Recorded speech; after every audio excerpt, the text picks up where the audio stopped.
So we've got sort of half an hour to think about Dorothy from the point of view of manuscripts. The great thing about being here, we're surrounded by them. I don't think I've ever been surrounded by so many Dorothy manuscripts. And this exhibition here is a real thrill for us. I'm the curator of the cottage. Well, we have 90% of the Wordsworth manuscript. And this is the biggest loan of manuscripts that we've ever made.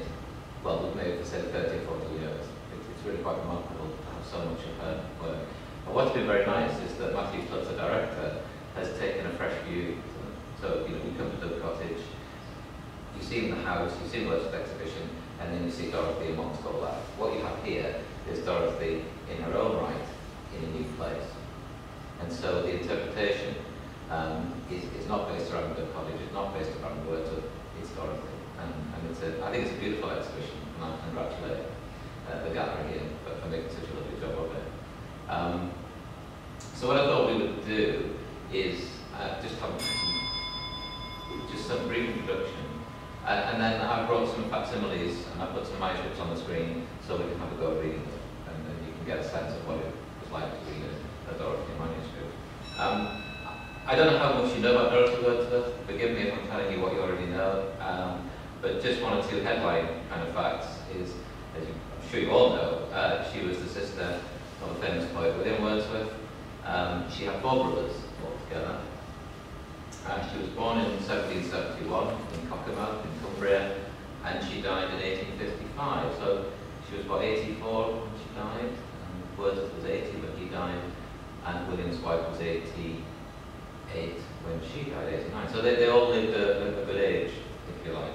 What you may not know is that for the last 20 years of Dorothy's life, she suffered from a mental illness. And nobody really knows what it is. It could be dementia, it could be severe depression, but Dorothy for the last 20 years was cared for most of the time. You may also not know that she was orphaned when she was 12. So we think of Dorothy's life as the Grasmere years in some ways, as the very happy years of Dorothy's journal, but if you like, it had a difficult beginning and it had a difficult ending. She spent 55 of her years of her life living with William under the same roof, and she spent the last 55 years living in the Lake District. She was a great reader. She spent much of her time writing, and that's what we're here to look at, Dorothy as a writer. And these could be journals, they could be letters, and they could be Wordsworth's poems. This was such an important part of her life, was that she was a scribe for Wordsworth. Along with William's wife, he could not have produced the poetry that he did without William, without Dorothy, and without Mary. She walked a lot, she observed a great deal, and she talked a great deal. She was very aware. Coleridge talks about Dorothy as a woman with an eager soul. He called her his affectionate sister. And Wordsworth, as you may know, said that Dorothy gave him eyes and she gave him ears. She was someone who, if you like, made Wordsworth see. And Wordsworth himself, as a poet, said that the reason he wrote, he said, was to help people to see, to think, and feel. So we must think that he owed a great deal of that to Dorothy. I must stress this is not a talk about Wordsworth. This is not talking about Dorothy in if you like, relation to William. This is about Dorothy herself. But just to make that point. She had very close female friendships, 3 particular that sort of really saw her through her life, with a school friend, Jane Pollard, Catherine Clarkson, Lady Beaumont. And she was very well liked by the people that she lived with in Grasmere, I'm sure. You know, we don't know how Wordsworth got on with the local people, but we know that Dorothy spoke to them and conversed with them and was interested in them. Now, we know very little about Dorothy, if you like, in the public domain. There's 1 or 2 of her poems were published. They were published under William's name. I think there was one where he recognised her. So, very little is known about Dorothy. There are very few pictures of Dorothy. So that is a silhouette of Dorothy Wordsworth. It came to light, I think, about 1970. There's even some doubt about that, but that is the one young portrait that we have of Wordsworth's sister. There's a portrait of her when she's older, which is a Bryall Mount, which was the last house they lived in. There she is with a manuscript in front of her. You're going to picture Dorothy. There she is writing with a manuscript and with a dog. But by this time, she'd entered these years when her health wasn't good. And then we all got very excited a couple of years, no, a year ago, because this portrait came up for auction, and this was said to be a portrait of Dorothy Wordsworth. And there was a very good narrative that said there was a portrait of Dorothy, and it passed from this person to this person to this person, and that was all very clear. There was absolutely no doubt about that. The only bit that was missing in the story was that that was the picture that was in the narrative. So we weren't able to make the link, and because we couldn't make the link, we couldn't use public funds to buy it. We couldn't buy it on speculation. It's like, well, one day we might find out. So as it happened, the family who owned Bridal Mount, our last home, who own the house now, they bought that picture, and they, said a possible portrait of Dorothy. But it might be Dorothy, but we can't be sure. But if you'd like to think that's how Dorothy looked, then please do. We thought that if we put it in the gallery and said, possible picture of Dorothy Wordsworth, everybody would leave thinking, that's Dorothy Wordsworth. So we couldn't take that risk. So it comes with a help warning. There's very little of the belongings. We did a show a couple of years ago, and there's very little. We found a few things like that. You notice across there are a couple of cups and saucers. I think there was one other thing that looked like a bonnet and a post bag. But there's nothing really left of Dorothy except her words. There's the post bag, which I think is beautifully displayed in the cabinet just across there. But I guess if you're going to have something of Dorothy, the post bag is pretty good, because that's what she did. She wrote, and she wrote, as I say, she wrote letters, and she wrote journals, and she wrote Wordsworth's poems. She didn't want fame, as far as we know. She was always very modest, always very modest. And then just to sort of very briefly run through her life, very, very briefly. As you may know, she was, well, in fact I mentioned, didn't I? She was born in Cockermouth in Northumberland. And when I was putting these pictures together, it really struck me what large houses she lived in. It didn't really occur to me as such. So there's the house she was born in. Her father was the agent to Lord Lowther, who was the largest landowner in the area. And this was the largest house in Cockermouth. And that's from the back with the River Derwent running just behind. So that's where she was born. As I said, when she was 6, her mother died, and so she went to live with relatives in Halifax. She came back after her father died, and she had 4 or 5 very unhappy years in Penrith. This would be in her mid to late teens. She then went to live in Norfolk with a relative, and then she ended up back in the Lake District when she was about 23, I think it was, living near Keswick at Windley Brow. So she spent a few months there. So poor Dorothy, separated from her brothers for many years, but had a few months together with William just here. So that's, as I say, just near Keswick. So that's when William was 24, she was about 23. And then the year after that, they moved down to Dorset. You need to know what Dorset is then. And they lived in this house, Racetown Lodge, which again is another large house, owned by the Pinney family, who happened to make their money, I think, from the West Indies. I mean, lovely, lovely house that she lived in. Obviously that's what it looks like now, but it's still lovely. And then they moved to Somerset, so another large house on Foxton Hall there. So this was now 1798, so she would be about 27 at this point, living with Wordsworth. They met Coleridge, formed this great close friendship with Coleridge. So that's Somerset. And then a year later, they moved to this tiny cottage. And it just struck me how small this must have been compared to these huge houses. I mean, it's big for sort of Grasmere standards at the time, but a tiny cottage with a tiny garden. And this is where William and Dorothy made their first proper home together. He was 29, she was 28, and Dorothy says the first years here were the happiest of her life, she writes. Very, very modest. There's the kitchen. I mean, come on, compared to what we've just seen at Racetown, that's what they were living in. They had a daily help called Ollie Fisher, and they lived here for 8 years. And in this time, she kept her journals. This is when the Grasmere journals were written, and it's where William married, and she then helped to look after the children. She became an aunt, if you like, a very active aunt, looking after the children. But there's inside of the cottage. This small house business lasted very few years. They then moved to another huge house, which is in Grasmere, called Allenbank, which is just under Hand Crag there. So they lived there for 3 years. And then they went to the rectory in the village for 2 years. And then for the last 37 years of their life, of William's life anyway, they lived at Brighton Manor. So just big house after big house. I won't keep making that point. But it did strike me this morning of how unusual the cottage was, and what a deliberate choice it was to live in a modest house on modest means, so that Wordsworth could devote his life to his writing. So that's a very, very brief run through of their life. Now,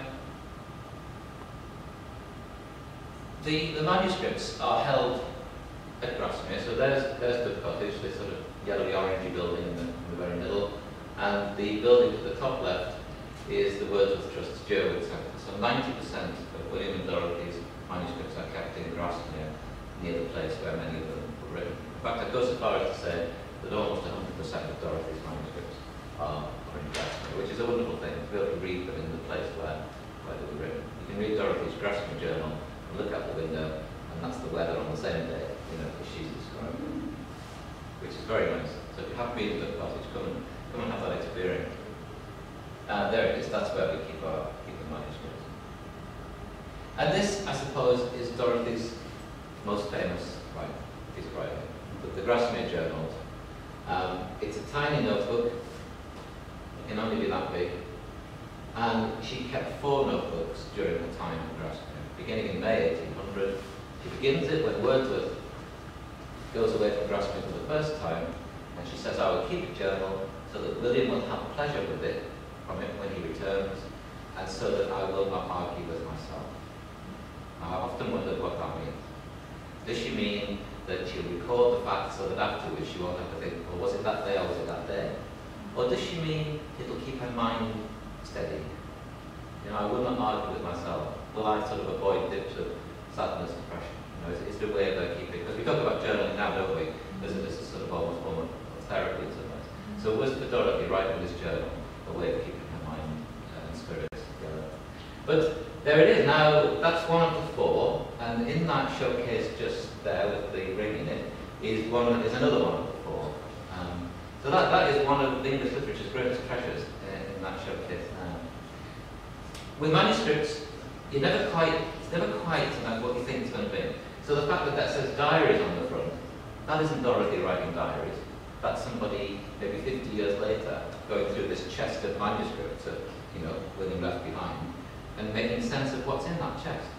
So you can imagine somebody with a set of post-its and writing diaries in that one, and prelude in that one, and something else in another one.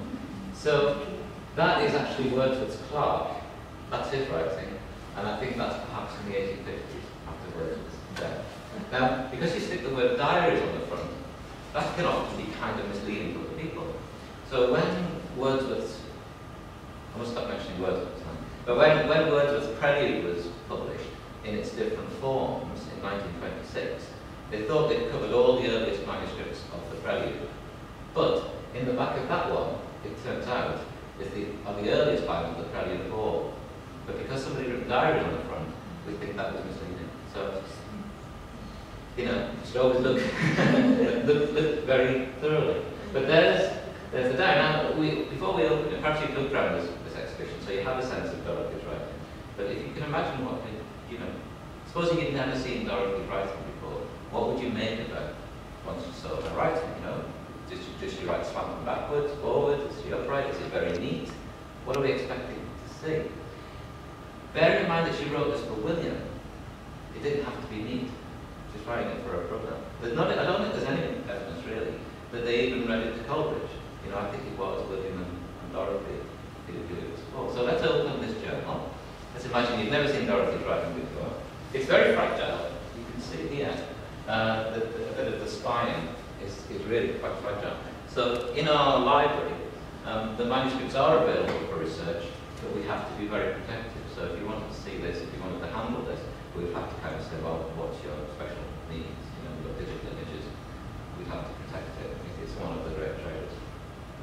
But there it is, that's what it is. So let's open it up. And that's what it looks like inside. Now, one of the things that we have a sense of with Dorothy is that she was a woman of kind of energy. So in her writing, she doesn't often use punctuation. It'll be dashes. You know, it's like, let's get this down, you know, let's get this written down. And you can see too that even though this is written for Wordsworth, if you like, it's blooming accurate, you know? It's really accurate. So here she will often put added words, added detail. She wanted it to be right. This is a way of telling William and Dorothy's writing apart, because that's a Dorothy ampersand. They're very similar in writing. Wordsworth is more like a cross, but Dorothy is like, there's another one. Look. So don't bother with ands, you just write the quickest, you know, that you can. And you'll see there just aren't very many full stops. It's just like one stream of punctuation. Now in her journal, she will sometimes write in the moment. So when she's about to go to France with her brother in 1802, it's like so-and-so has happened, the horses arrive, it's all in the present tense.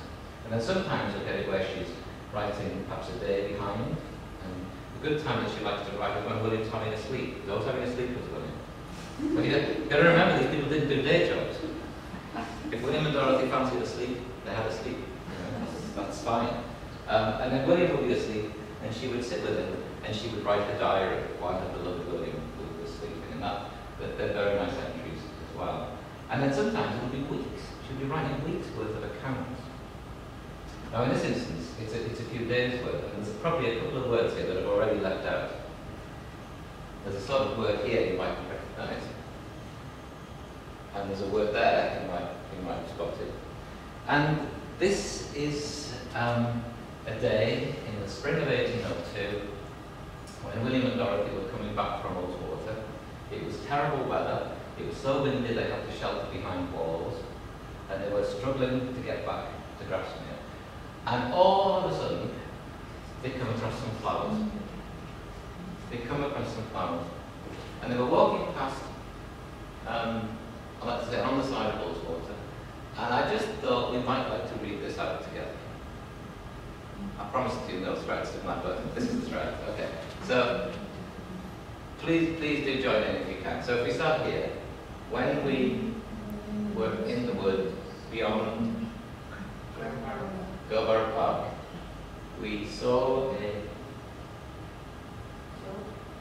few. We saw a few. That's okay. Close to the water. The water side. There's a comma, look. But it should always be a full stop, shouldn't it? We fancied that the water had floated the seeds ashore. And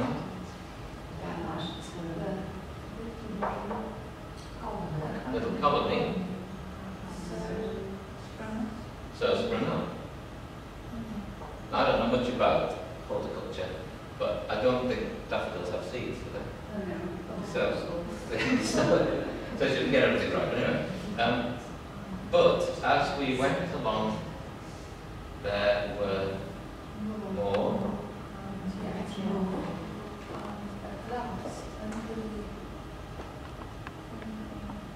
Yeah, it was about.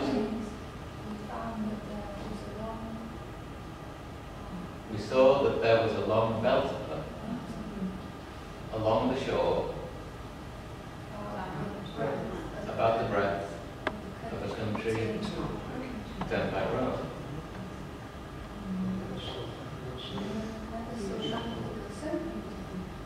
They grew on the mossy stones, about and about them. Some rested their heads on these stones, as on a pillow for weariness, and the rest, this is one of those double S's, and the rest tossed and reeled and danced, and seemed as if they verily laughed with the wind. They looked so gay, ever glancing, ever changing. It's beautiful, isn't it?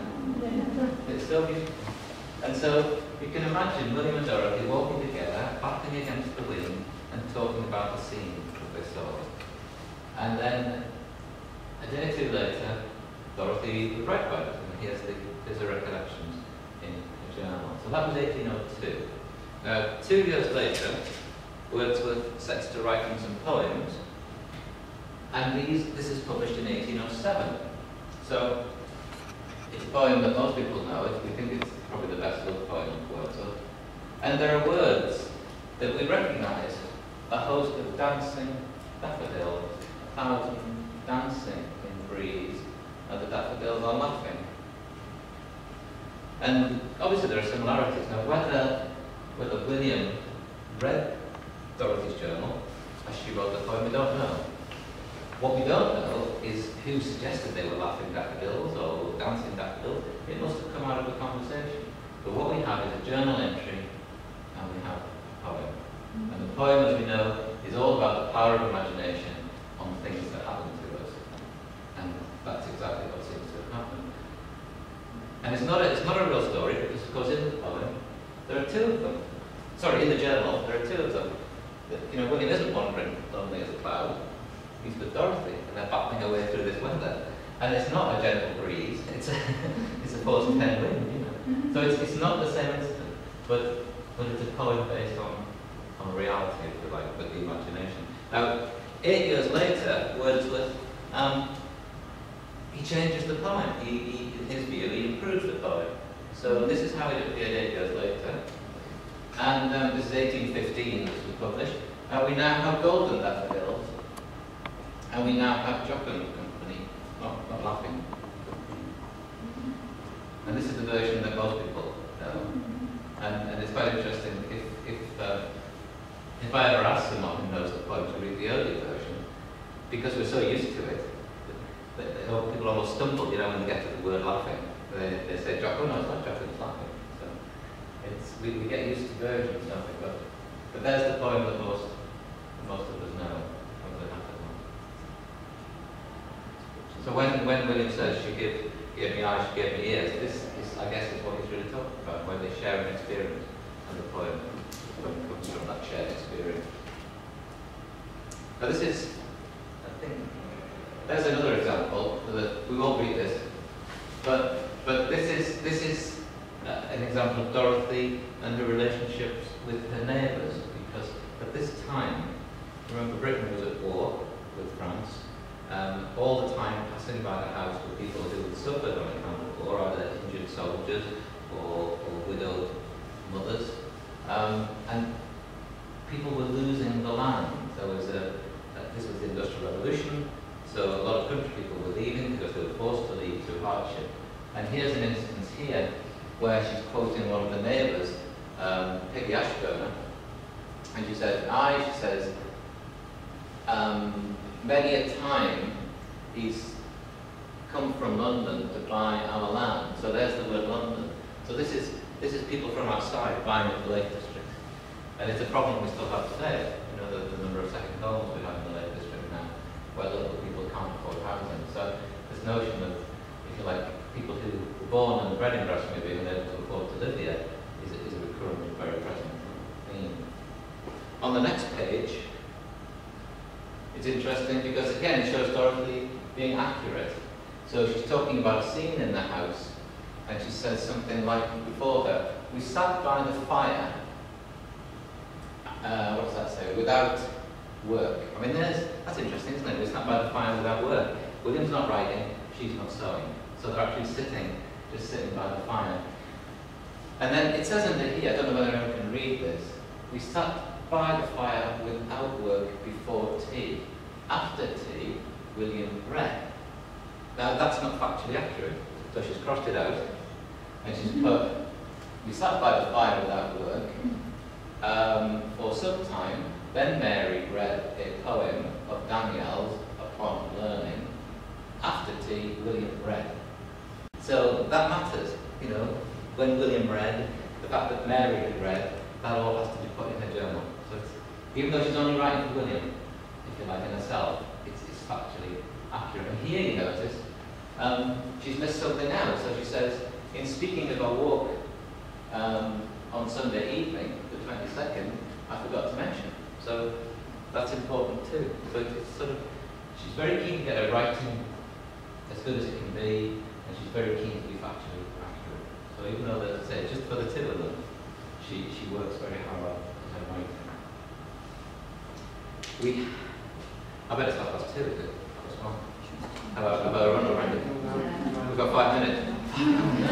Right, well, I was going to read today's entry in Dorothy's journal, but should we do that? You should. So this is the 7th. It is the 7th, isn't it? Yeah, the 7th of February, 1802. So picture Dove Cottage, picture the very simple fiction that we saw, and picture some of these ideas that we've looked at. A fine, clear, frosty morning. The eaves drop with the heat of the sun all day long. The ground thinly covered with snow. The road black, rocks black. Before night, the island was quite green. The sun had melted all the snow upon it. Mr. Simpson called before William had done shaving. William had had a bad night and was working at his poem. We sat by the fire and did not walk, but read the Peddler, thinking it done, but lo, though William could find fault with no part of it, it was uninteresting, and it must be altered. Poor William. So it says it all there, really, doesn't it? You know, the weather, what they're doing, William writing his poems, their health, sitting by the fire, very domestic scene, but this business about William getting his poems right was ever present. So that's a brief look at the journal. Now, letters were a part of everyday life, and if we look, I think, at the day before, so this is the 6th of February, remember that they had to walk for their letters. The letters didn't get delivered. They had to walk at least 2 miles to Rival to get letters, or 4 miles to Ambleside. And these people walked all the time. That again is what they did. And I was just reading yesterday that when they came to Grasmere, they walked to Wensleydale in December, in the snow. The waterfalls were frozen. And they walked from Hardrow Fosse to Sedbergh, which is 17 miles, and they did it in the winter in 3¾ hours. I mean, that's just incredible. Even William, when he's telling Coleridge, it says Dorothy's proud of it, you will hear more of it. You know, so obviously Dorothy's going to retell this story quite a few times. But so walking 2 miles to get letters is nothing, or 4 miles to get letters.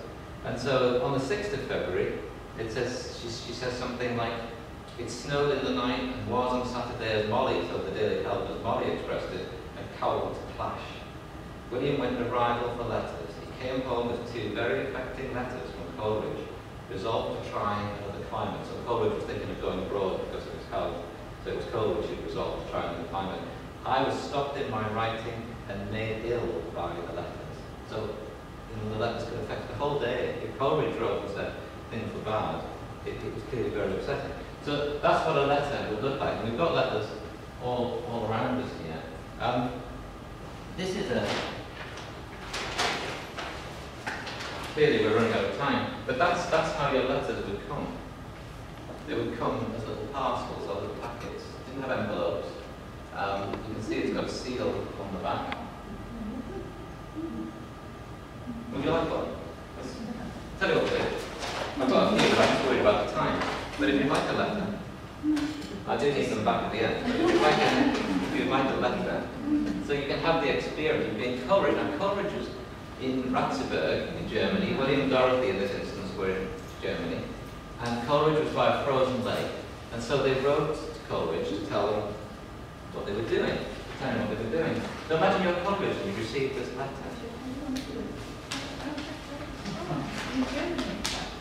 Yeah, they're in Goslar, that's right. And so they're writing to Coleridge in Ratzeburg. So you're Coleridge and you received this letter.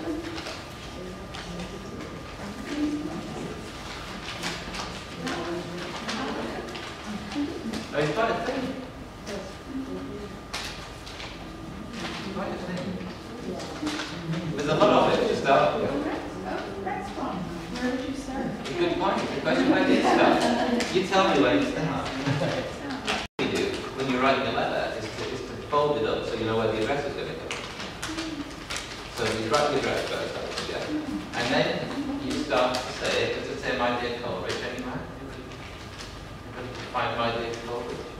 I think I've got a picture of Coleridge. There it is. There's the second side. Well, that doesn't help you. But there's the second side.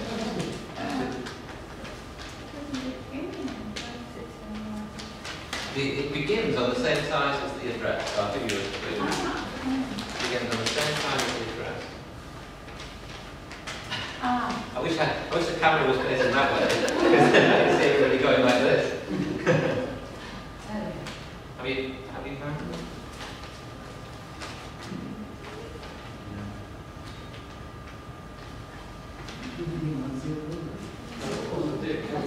That could be it. No, they didn't. They would sometimes start letters again, you see. They would end the letter by saying, my dear Coleridge, no affection be yours. So that could be the end. So there's another clue.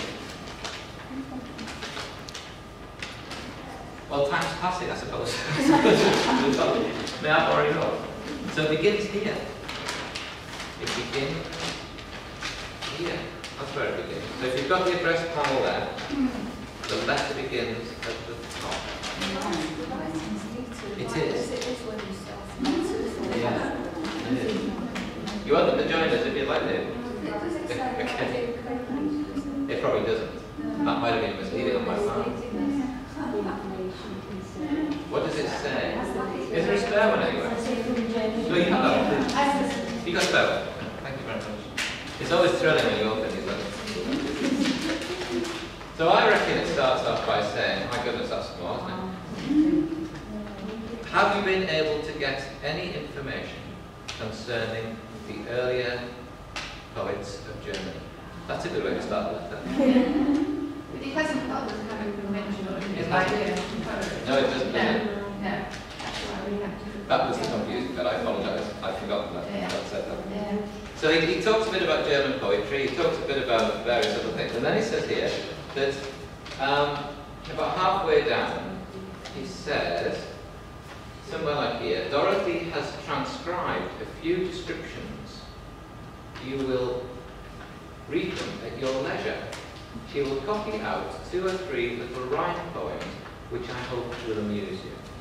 So at the bottom of the page is one of the little rhyme poems, which we now know as Wordsworth's Lucy poem, one of them. At the bottom. That's it, yeah? Yes. She lived among the trodden ways inside the springs of good, amazed and there were not to praise, very few to love. That's the bottom of that. Now if we then turn over, you can see these are the descriptions that Dorothy writes out for Coleridge's interest. And if we look somewhere like this section here, so we open the letter, and on the right-hand side, there we go, it says, just under that line, and in the frosty season. Anybody see where it says here? And in the frosty season, when the sun was set and visible for many a mile, the cottage windows through the twilight blazed. And if anybody knows their prelude, they will know that these are lines that are now in prelude, Wordsworth's prelude. And if you look at the bottom of the page, it says, just below this line, it begins, one evening, I went alone into a shepherd's boat, which is just here. One evening, I went alone into a shepherd's boat, a skiff, which to a willow tree was tied. And those lines too later appeared in the prelude. And so what you have here is William and Dorothy in Goslar together, and Wordsworth thinking about his life so far. And he thinks, how did I become the poet that I am destined to become? And so he thinks, well, nature educated me to be the person who I am.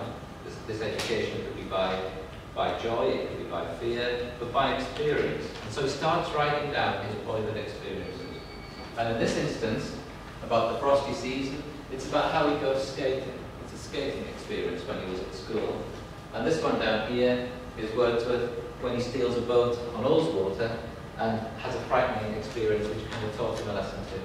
So Dorothy is helping Wordsworth become the poet, who's to write the prelude, by writing out all these lines of poetry for Wordsworth. So this was a key role that Dorothy took on, was to be Wordsworth's scribe. And Wordsworth said that when he held a pen, he got pains in his arm and his chest. He became ill. Writing. Now you might say that's a bit convenient when you've got a wife and a sister who would write for you. And Coleridge would say, well, if the Wordsworth women could have eaten his meals, they'd have done that for him as well. He was kind of jealous. He didn't have somebody to write for him. But the point is that this is all Dorothy's writing. And she spent hours a day writing poems out for Wordsworth. So if you think about her writing her journals, if you think about her writing her letters, and if you think about writing the poems, all with a quill, and all with homemade ink, and paper was expensive, but that was a large part of Dorothy's life. And I have brought, and it's after 2:30, so please feel free to leave. But what I have brought, not the real thing, I'm afraid, but I have brought some facsimiles. So if you'd like to have a look at some of Dorothy's letters, I think these are all Dorothy's letters. So would you like to see one? Am I holding you against your will? Have a look at these. I mean, it's worth just looking at this one. I mean, the size of this. I know I keep going on about size, but houses and letters and manuscripts, but that's a letter. How long would it take to write that with a quill? It's just... Was that the sort of normal size? Yes. Was it for everyone? I mean, very few people wrote letters, you see. You had to be of a certain status, I suppose, to be able to afford it there. But you'd like to have a look at that one. And weren't they usually read aloud, and you had to They were? put something at the bottom if you wanted it, if it was something private. You'd say, please open this while you are away, or please bear this. Would you like that? You're welcome. Have a little Dorothy letter. How about that, Ross? Sorry. You're welcome. So as Alison has just said, that it was the recipient who paid for the letter. In fact, Alison said he didn't say that, but I'll say but these haven't been folded. no. Have they? Well, they have. Oh, they but have. because we store them in our library, we store them flat because it preserves them better. Yes. So all these letters would have been like this one. And if you look on the back page, you can see some of the address panels in places. Yeah. What's interesting too, I mean, there's one there that doesn't have an address panel, I think. Basically, yeah. So if you use 2 sheets, that was very, very expensive. So people try to use 1 sheet. So that's why you see on some of them that there's lines everywhere. It's crammed in to try to save postage and paper. I have to say these facsimiles are worth about £50 each, so if I should have said that, so handle them with care. But imagine receiving them like this one, and you would open it up and you'd have no idea what was coming. So as Dorothy said, they were very effective. She was deeply affected by letters. It could make or break a day, depending on the letters that she received. Or the fact that she might not receive letters at all. That was just as upsetting. Why haven't we heard from Mary?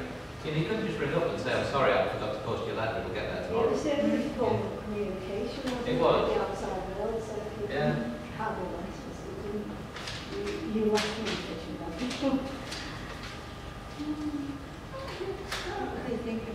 It's hard to imagine. I remember last year as a kid.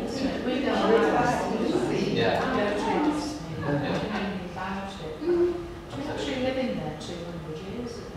Different world. A different world altogether. It could cause problems if letters turn around and were supposed to, wouldn't it? It could, particularly if there was devastating news, which sometimes there was, and if the letter is delayed, say a child died or something, and I think for instance was it with Coleridge, and he didn't find out for a month. And didn't she have to resend a letter once because it got all that at a time of great problems? The best example I can think of is that Wordsworth's brother died at sea. And brother wrote from London to say, you know, our brother John has just died at sea. But by the time the letter got there, of course, the newspapers had arrived. So they found out about it, you know, before they heard. So